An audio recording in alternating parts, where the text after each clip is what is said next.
Good morning. Happy Monday. Today's coffee is brought to you by the A Mug. And I just washed my face, or at least attempted. I'm so cold. I need a shower. I have mascara on from Saturday. I need a shower. But it is so cold outside. There's not enough heaters in the world to ever get me warm again. Like, it's that cold outside right now. Or at least that's how my body perceives it. And I put on a turtleneck. No, I'm allergic to collars. I still don't have like a place I feel comfortable. Like, I've been recording Coffee with Anna for 5 years, and I've recorded in different parts of my house. I think it started in front of my coffee mugs downstairs. At one point I recorded it, and depending on how the sun was outside, I would record either like right out my front door. And then for a long time I sat in front of my garage. And then last summer I was able to really embrace the patio, and I sat out there, and it was my thinking spot, and I had all my stuff, right? It is so cold outside, I don't know where to record. And so I find myself just pacing like a wild animal because I don't have my sit and think in place, which is where I write in my diary, which is Coffee with Anna. So it's like the emotional dysregulation of not having a place to sit and tell this story on Coffee with Anna of like, this is what we're up to. It's like, I don't know what to do with myself. So I'm standing outside just freezing all the time with my winter coats on. It's been a trip over here. But things are happening, and I am in a midway progress right now where it's like, I want to and document this part. Like, I'm in a really cool part of this whole transition process of this room. And every person I saw this weekend I hadn't seen in a long time that had seen any part of my social media was like, where is that room? Where is it? And it's like, I know it's so exciting. So I'm being able to make sure that I tell the story and don't like leave parts out. It's like, Anna, you have to sit down and talk about it. And it's like, I didn't make that spot yet. But I think that that's the first thing we do today. But until I do, I can't even be up in that room. I can't sit still. When I'm in the studio, I like to go, but I need to think. And it's like right now, every time I try to think, I just start doing the next thing. And it's like, I'm not ready to be on the train. I definitely can't lead it. Let's wrap our heads around this and stuff, Anna. Oh God, it looks super windy out there. It looks like a tundra out there. Anna, how do you know that you are telling the right story? It's like, because I just went and found coffee mugs from 2 other days that are half full because I got too cold and left my coffee out there. I have gone all around this house to try to find a place where the wind doesn't look like it's just wreaking havoc everywhere. Don't go out there. It looks terrible. All I want to do is bring in my greenhouse. I have a little greenhouse right there. All I want to do is bring it inside. I ain't going out in that tundra. I'm definitely not. The forward progress on the bar and the storage after sauce day got pinned because we did a floor. Okay, I'm going to try one more spot. But if I don't find a place to escape this house and talk through this with myself, I'm going to scramble. All right, I found a place to be outside, but I don't know how long it lasts. It's literally like a little snow tornado just went past. It's like, oh my God. I hope my husband's okay. He's working at an airport today, and it's very cold out. Cold. I can't think I'm so cold. I'm definitely not going to get in the shower. But this is also a reminder to myself of like, Anna, don't forget about the hot tub idea. Remember how in a hyper-focused dump you threw out to the universe of the pin? It was supposed to be pinned, but you got distracted, and it's like, I want to build a greenhouse, a 2nd-story greenhouse, and then I want to heat it with the warmth. You would say, but I'm going to say it. Listen, I don't think I'm going to lose the hot tub argument. I just stopped because my husband sent me a text, and I read it, and it said, I'm going to say this, but it's something that you would say. And he said, I'm going to need you to warm me up. I'm freezing all the time. I'm always like, you run hot like a werewolf. Like you got that hot blood in there. I was like, I just need you to hold me. I just need you to warm me up. That poor man is working at a freaking airport today, and it is cold. He just texted me while I was talking about, I think I need a hot tub because I went outside for 4 seconds. Yeah, I'm a wuss. That poor dude. I'm going to turn the heaters on. All the heat's on. I'm going to make it a lizard cage in this house. Okay, that just tickles me. Like in the moment, it's like, okay, I don't see how we exist anymore as humans without a hot tub. I think my husband also might have had that same moment. And thank you, Jamie, for organizing those. I think we're on the same page of like this. It is on a highest priority that all roads and all decisions made going forward include where do we eventually put a hot tub. I think that we both confirmed that that might be in the future plans of things. Maybe not next week, but I didn't know I was getting a pool 2 weeks before I got a pool because I like Facebook Marketplace. Any hoozles, between the cold and Grayson having off of school today, I'm just not, I'm as somebody who is really trying to get herself on a regimen and a schedule, I get very thrown off. Even like, Grayson, I think, is now in 5th grade, right? Yeah, 5th grade, I think. And I'm now used to the process of getting up and driving him to school in the morning, where it's like we didn't have any of that normalcy, which is built in usually by now for parents. Like now without that, I'm like, I don't know what to do if we don't try. Like he hasn't missed a day of school this year, and he's very, very proud of that. And so like we were going to be late the other day, and he's like, Mom, I'm the only kid in my class I think that is still. I was like, buddy, we're going to school. Like we both are used to him going to school right now, and that's great. We're both a little thrown off when he doesn't go. And with the cold, I don't think that I'll be able to record a concise Coffee with Anna update today. I don't know how to do that yet. I've put out a couple of time-lapse videos that continue to tell the story that I do on Coffee with Anna, right? In the fish pillow order that I did before Christmas, I'm working on the 3rd memory quilt, and it's coming along wonderfully. I'm writing the pattern, and in writing the pattern, it's I like said to my dad, I was like, it's all like once I know what I've done, that I said it's plug and play. Like I've done it enough times. Like writing the pattern just means, do I have the muscle memory stored to be able to do it again repeatedly? Yes. Like writing the pattern isn't like typing it out. That's not the hard part. Like making sure that I'm confident that the repetition that it's teachable. I said, so I like this is.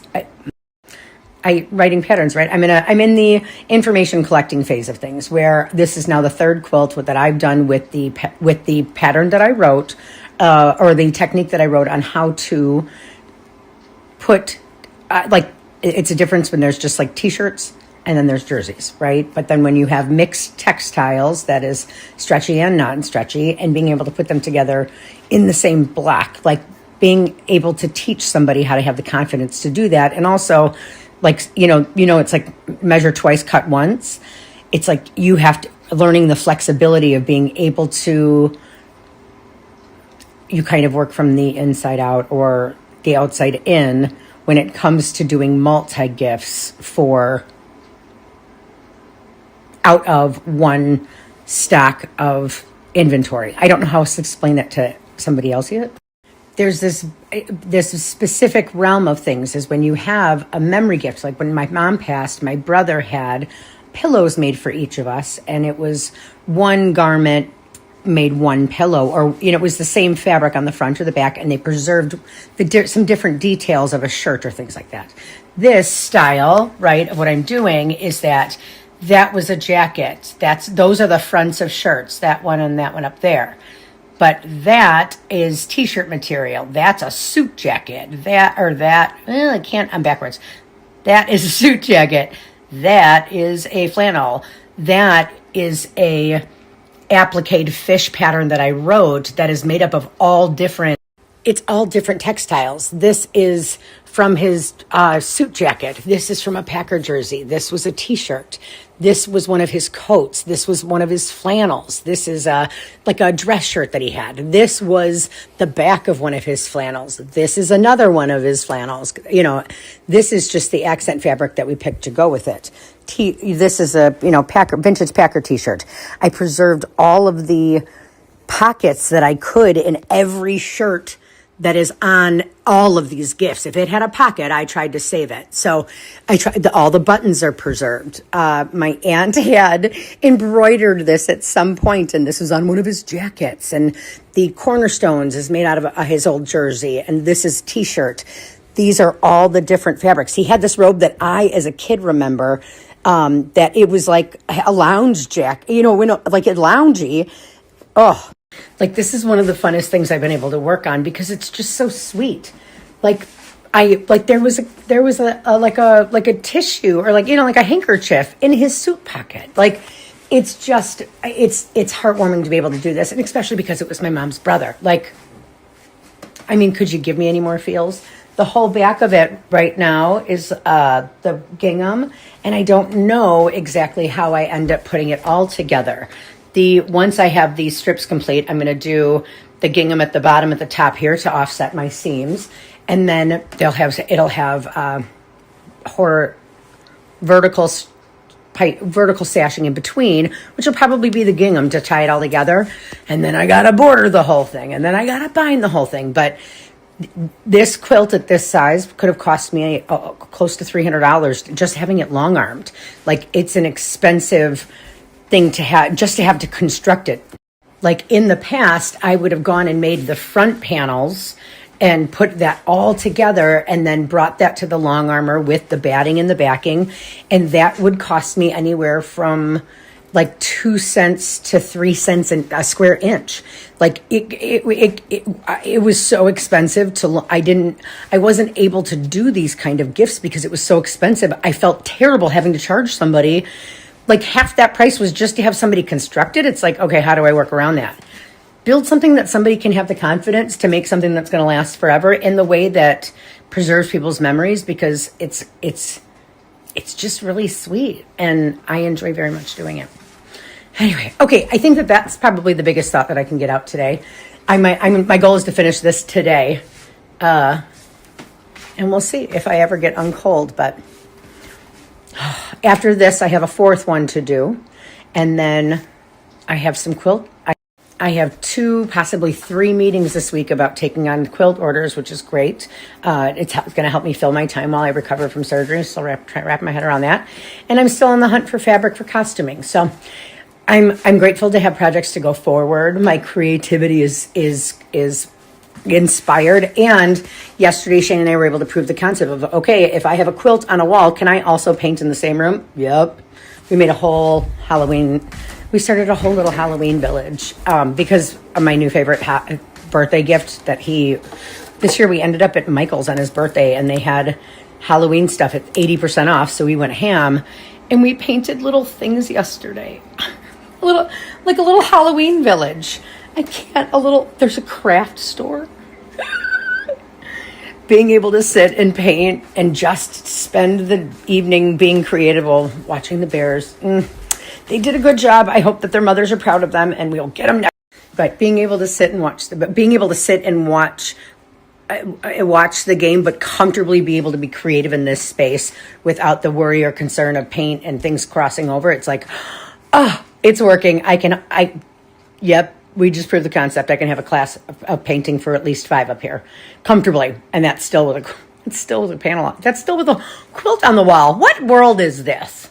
No wonder I'm overwhelmed. I think that like the boxes being checked of what we can do with this space is a gift I did not expect, and I'm grateful for 2026 in that realm, not the surgery part. So I'm going to turn on music, turn on my time lapse, collect data on how to write the stashing part of the next steps of once you've cut into things and you've made your panels, stop sweating. That was the nervousness part. Now the rest is just math and straight lines, and don't break your machine, and make sure, also you have to know how to. So I just had the coolest visit ever. While I was writing this class and doing this, a friend of mine had come over because they were learning how to sew and wanted to attempt to do a Harley Davidson quilt. And they were like, can you teach me that method? And so I hyper focused for 25 minutes of this and this and this and this, and this is how I changed it, and this is the theory. Shit, I was like, I wouldn't use Minky because I don't want to break a needle. She just brought over one of the most beautiful quilts I've ever seen using this method that I wrote.